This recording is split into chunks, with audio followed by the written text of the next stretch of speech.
ये कुरान करीम की बहुत मशहूर आयत करीमा है, उस पर कुछ गुफ्तगू कर लिया जाए। आइए उससे पहले हम और आप मिलकर अपनी और सारी कायनात के मरकज़ अक़ीदत मुस्तफ़ा जान रहमत शमे बज़्म हिदायत कौनैन के दूल्हा काली जुल्फ़ों वाले रसूल डूबतों को तैराने वाले पैगंबर गम की हिचकियाँ लेने वालों को ज़िंदगी बख्शने वाले मुस्तफ़ा बेवाओं को कलेजे से लगाने वाले रहमतुल लिल आलमीन डूबतों को तैराने वाले पैगंबर यतीमों को सहारा देने वाले नाइबे परवरदिगार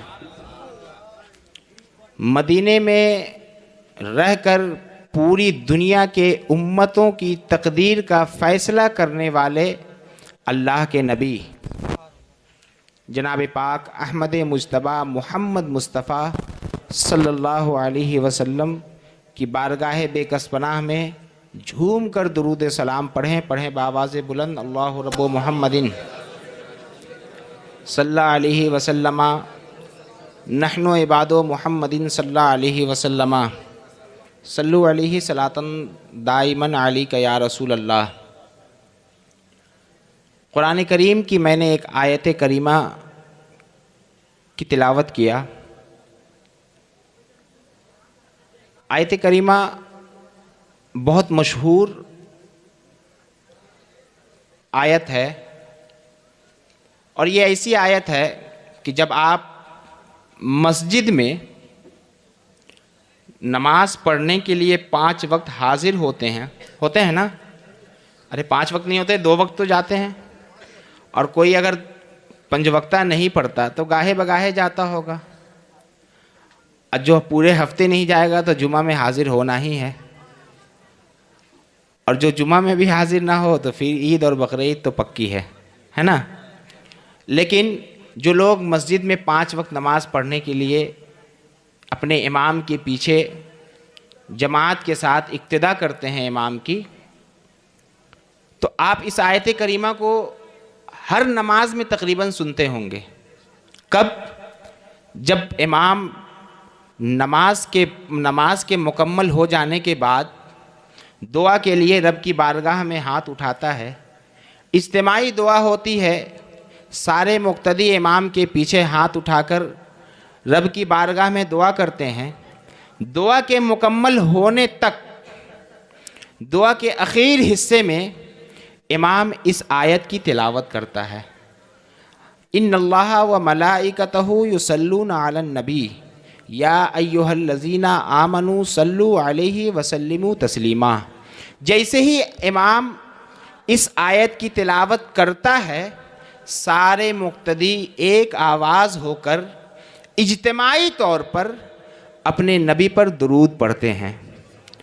इसी तरह जब कोई ज़िक्र खैर की महफ़िल सजाई जाती है, जब मिलाद शरीफ की महफ़िल होती है, जलसा जुलूस के प्रोग्रामात होते हैं, फातिहा खानी की महफ़िल होती है, दिगर कोई भी महफ़िल हो, जब हम रब की बारगाह में दुआ के लिए हाथ उठाते हैं तो सुन्नियों का तरीक़ा ये है कि वो सुन्नी दुआ के आखिर में इस आयत मुबारका की तिलावत करता है और उसके बाद अपने नबी पर दुरूद पढ़ता है, इस नीयत से कि अगर मेरी ज़बान अल्लाह की बारगाह में शर्फ़ क़बूलियत न रखती हो, मेरी ज़बान इस लायक न हो, मेरी दुआएं इस लायक न हो कि रब की बारगाह में कबूल हो जाए, लेकिन मैंने इस दुआ के आखिर में दुरूद पाक पढ़ लिया है, तो दुरूद पाक पढ़ने की बरकत से, दुरूद पाक के वसीले से अल्लाह ताला जिस दुआ को कबूल न करने का इरादा करता होगा, दुरूद के वसीले से उस दुआ को रब अल्लाह ताला शर्फ़ क़बूलियत अता फरमाता है। दुरूद पाक की बरकत से अल्लाह ताला दुआओं को कबूल फरमा लेता है। यही नीयत होती है, यही नीयत है ना। दुरूद पढ़ना कितना बड़ा अमल है। आपकी दुआएं कबूलियत के लायक नहीं, आप दुआ में दुरूद पाक को शामिल कर लें, लायक नहीं था, दुरूद पढ़ लिया, दुरूद की बरकतें हासिल हो गई, दुरूद का वसीला मिल गया, जो लायक नहीं था वो लायक हो गया। है ना? अच्छा है, आप नमाज पढ़ने मस्जिद में गए, रब की बारगाह में खड़े होकर हाथों को बांधा, उसके बाद नमाज के जो अरकान हैं अदा किया, रुकू व सुजूद हुए। नमाज पढ़ना क्या है? क्या है? इबादत है। अरे नमाज इबादत है और अफजलुल इबादत है, इबादतों में अफजल है। नमाज पढ़ना इबादत है। आप नमाज पढ़ते हैं, आप पर नमाज को फ़र्ज कर दिया गया, नमाज आप पर वाजिब कर दिया गया, नमाज आप सुन्नत अदा करते हैं, नमाज आप नफिल अदा करते हैं।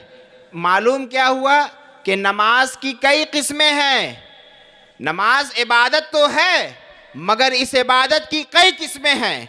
नमाज फ़र्ज भी है, नमाज वाजिब भी है, नमाज सुन्नत भी है, नमाज नफिल भी है, नमाज शुक्राने की भी होती है। इस नमाज की कई क्वालिटी, कई किस्म हो गए।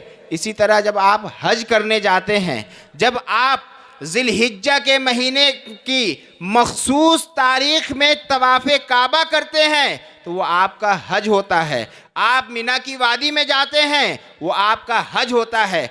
आप हजरे अस्वद को बोसा देते हैं, वो आपका हज होता है। ये हज फ़र्ज है जो आप पर फ़र्ज कर दिया गया। मगर आप जब ज़िलहिज्जा के महीने के अलावा इन अरकानों को अदा करते हैं तो उस हज को नफिल करार दे दिया जाता है, उस हज को नफिल कहा जाता है। मालूम क्या हुआ? हज की भी कई किस्में हैं। हज है तो फ़र्ज है, एक हज है जो नफिल है। इसी तरह जब आप ज़कात अदा करते हैं तो ज़कात जब आपके माल पर साल गुजर जाए और आप अपने माल का 40वां हिस्सा निकाल कर मिस्कीनों के हवाले कर दें तो आपने ज़कात अदा किया, यानी फ़र्ज़ अदा किया।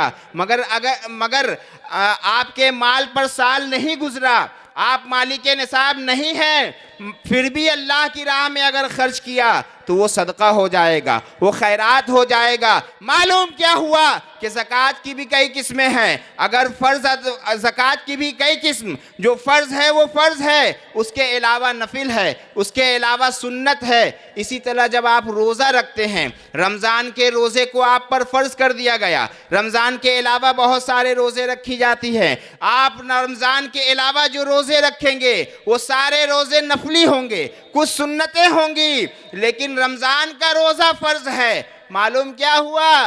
रोज़े की भी कई किस्में हैं। फ़र्ज़ है, वाजिब है, सुन्नत है, नफिल है।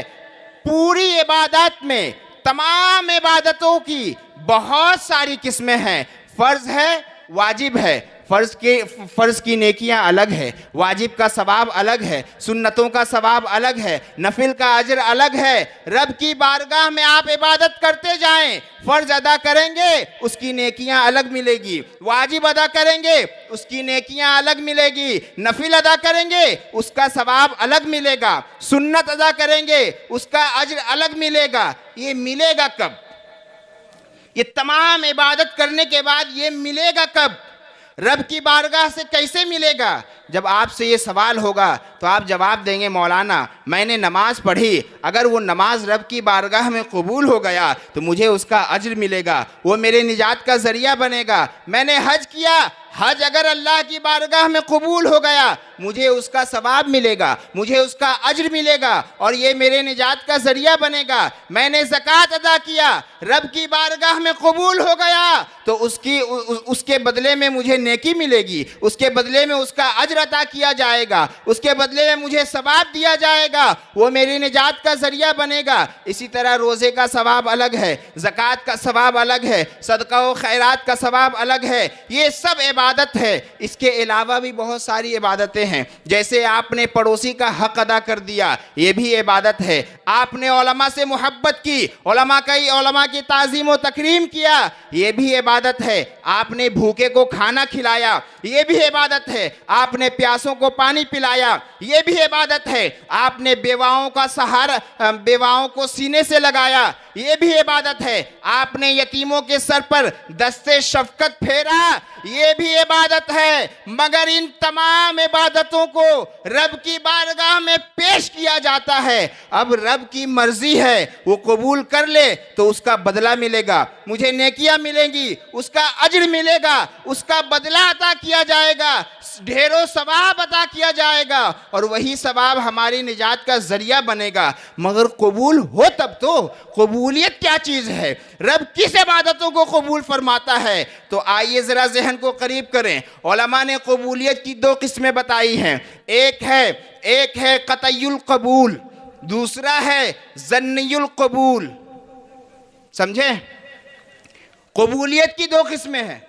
अरे भाई, आप किसी कारखाने में काम करते हैं, आप किसी दुकान में काम करते हैं, आपको आपका कंपनी कोई माल बनाने का ऑर्डर देता है, आप माल को बनाकर तैयार करते हैं, आप सामान को रेडी करते हैं, दर्जी कपड़ा सिलकर रेडी करता है, जो प्लास्टिक का काम करता है, जो ये माइक बनाता है, जो ये स्टेज बनाता है, जो ऑर्डर दिया जाता है, जब काम के मुकम्मल होने के बाद जो काम करने का ऑर्डर देता है, जिसके हुक्म से आपने काम किया है, आप उसके सामने पेश करते हैं। जो काम का ऑर्डर देने वाला, काम का हुक्म देने वाला, अगर उसको ठीक लगा, अगर उसने कबूल किया, अगर उसको पसंद आया, तो आपको इसकी उजरत अता करता है। और काम अगर पसंद नहीं आया तो क्या करता है? आपके सामान को आपके मुंह पर मार देता है, आपके सामान को, आपके किए हुए काम को आप ही तक लौटा देता है, कहता है मुझे इसकी ज़रूरत नहीं, मुझे पसंद नहीं।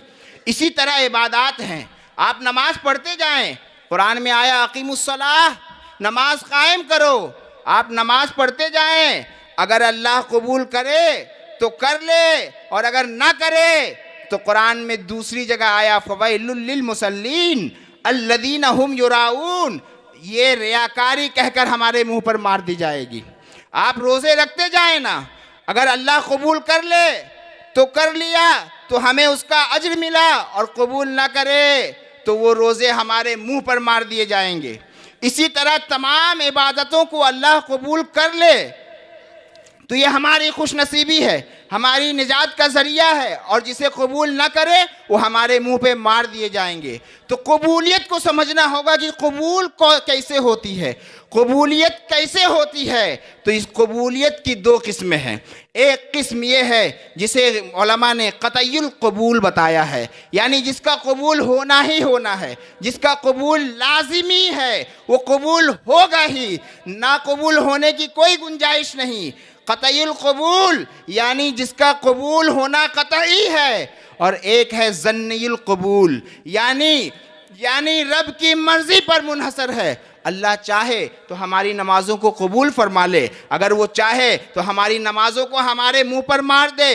अल्लाह चाहे तो हमारे रोज़े को कबूल फरमा ले, वरना वो रोज़े को हमारे मुंह पर मार दिया जाए। अल्लाह चाहे तो हमारे ज़कात देने को, हज अदा करने को, सदका व खैरात को अल्लाह अगर चाहे तो कबूल फरमा ले, और अगर चाहे तो उसे कबूल ना करे। जब कबूलियत नहीं होगी तो हमें उसके बदले में कुछ हासिल नहीं होगा, हमें उसके बदले में ना नेकियां मिलेगी, ना सवाब मिलेगा, ना उसका अज्र मिलेगा, ना उसका बदला मिलेगा।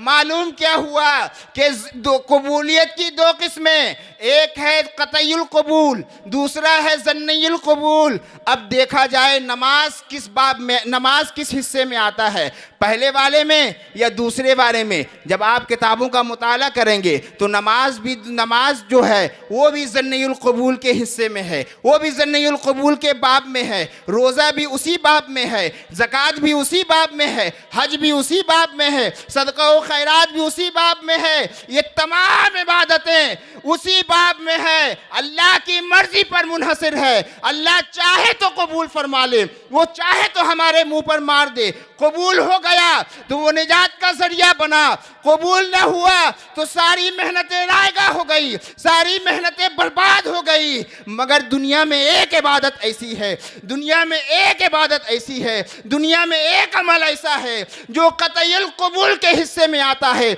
जो जो कतईल कबूल के बाब में आता है। वो एक इबादत कौन सी है जिसको अल्लाह कबूल फरमाता ही है, जिसका कबूल होना ही है, जिसका कबूल होना लाजमी है, जिसका ना कबूल होने की कोई गुंजाइश नहीं। वो अमल क्या है? वो कौन सी इबादत है? नमाज नहीं है, हज नहीं है, ज़कात नहीं है, सदका व खैरात नहीं है, रोज़े नहीं है, तो कौन सी इबादत है? सुनो सुनो पोदरा और बरफकल के सुन्नी मुसलमानों, वो इबादत उलमा फरमाते हैं, वो इबादत ऐसी इबादत है जो खालिक जो जिस इबादत के करने में, जिस अमल के करने में खालिक भी है और मखलूक भी है, खालिक भी है और मखलूक भी है। कुरान में आया इन्नल्लाह व मलाइकतहू युसल्लूना अलन नबी, बेशक अल्लाह ताला अपने नबी पर अपने फरिश्तों के साथ दुरूद भेजता है। यानी इस अमल का आमिल खुदा भी हो गया और फरिश्तों के साथ भेजता है, इस अमल का आमिल फरिश्ते भी हो गए। और या अय्युहल्लज़ीना आमनू, ऐ ईमान वालो, तुम भी अल्लाह के नबी पर दुरूद भेजो। अब इस अमल का आमिल हम और आप भी हो गए, यहाँ का सुन्नी मुसलमान भी हो गया। ये एक ऐसा अमल है, एक ऐसी इबादत है जिसका कबूल होना ज़रूरी, जिसका कबूल होना शर्त है, जिसका कबूल ना होने में कोई गुंजाइश नहीं।